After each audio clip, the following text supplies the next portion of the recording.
We have seen after the budget presentation that Professor Mtulin walked the talk when he said that he's going to anchor this budget, especially on job creation, as well as enhancing productivity, especially in the sectors such as mining, agriculture, as well as manufacturing. But what was very exciting before we looked at those economic sectors is the fact that he provided some relief for people, especially the vulnerable households, when he said that given the fact that he's going to do away with the distortions that were happening, especially in the abuse of the facilitated grain marketing body, he said that he's going to give some vouchers to vulnerable societies for them to purchase basic commodities such as cooking oil, mealie meal, and sugar. We've also realized that he said he's going to create additional jobs, and in that regard, the coming in of some tax credits for companies which are going to employ additional people, especially the youths under the age of 30, not on a trainee basis, but on full-time employment, where he said he's going to give about $500 annually as tax credits for those companies. That is a very big initiative in order to try and create additional jobs. But on the other hand, we've seen the creation of a vibrant and a huge national venture capital fund of $500 million in order to ensure that those people with bankable and innovative products can access that fund so that they can create a job. It's a way in the right direction in order to harness employment creation. But we have also seen the creation of some social safety nets, especially for people in the transport, for urban commuters who are often pressing for high transport fares, where he said he's allocating about $540 million towards mass urban transport. I think it's a huge amount. We've seen the government also trying to purchase additional buses towards that program.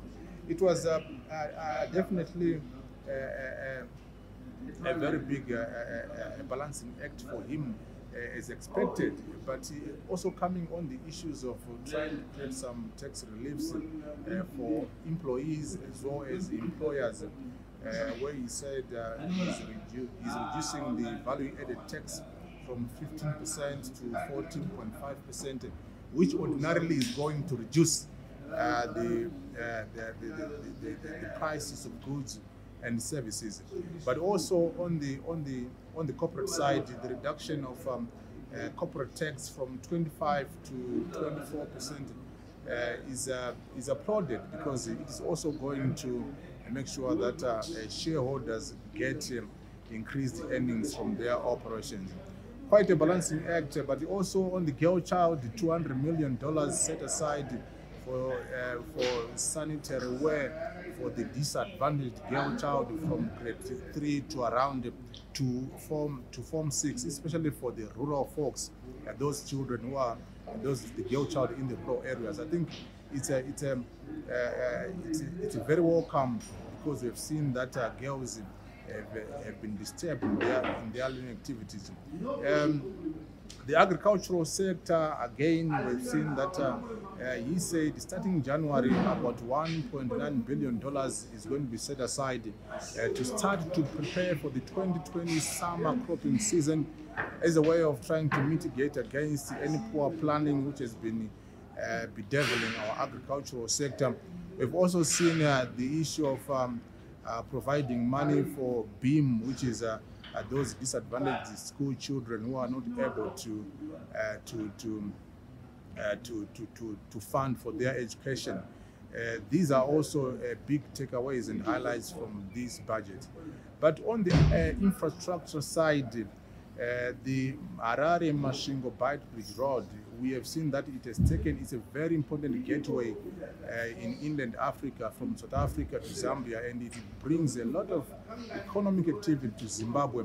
And he said that 5% of the total customs duty collected from fuel is going to go towards the rehabilitation of this highway. And we expect that this is going to be a lot of money, which is part of domestic fund mobilization in order to facilitate the rehabilitation of this important highway. So it was a very important moment for Professor Mthuli Ncube. Ordinarily, we expect the budget to be in the negative, where he said 1.5% in terms of budget deficit. It's not a huge figure, but we just expect that going forward, we walk the talk in terms of sticking to what has been drawn down as the 2020 national budget. I'm Owen Mandova reporting for ZBC News in Parliament.